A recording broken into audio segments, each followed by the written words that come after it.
चिपळूण तालुक्यातील रामपूर गावाच्या परिसरात एका हापूस आंब्याच्या बागेत मानवी हाडांचा जळालेला सांगाडा सापडल्याने संपूर्ण जिल्ह्यात मोठी खळबळ उडाली आहे।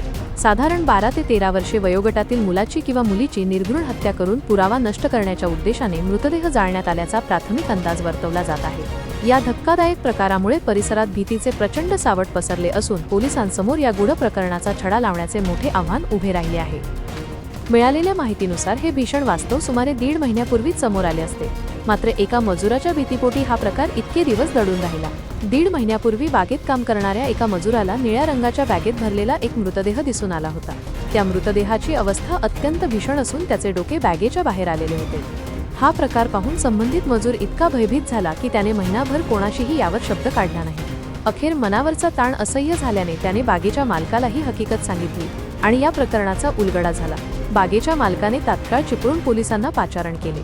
पोलीस निरीक्षक मेंगडे यांच्या नेतृत्वाखालील पथक घटनास्थळी दाखल झाले, तेव्हा 1.5 महिना उलटल्यामुळे मृतदेहाचे रूपांतर केवळ सांगाड्यात झाले होते। घटनास्थळी पोलिसांना जळालेल्या निळ्या बॅगेचे अवशेष आणि 2 लोखंडी रॉड सापडले असून या रॉडचा वापर हत्येसाठी किंवा मृतदेह जाळण्यासाठी केला असावा असा संशय व्यक्त केला जात आहे।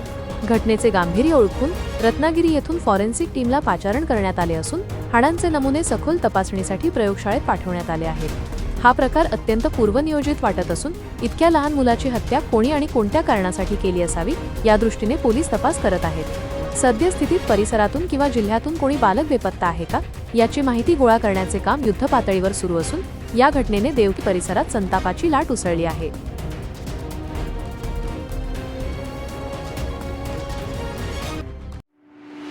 ताज्या घडामोडी पाहण्यासाठी ग्रामीण वार्ता या न्यूज चॅनलला आत्ताच सबस्क्राईब करा।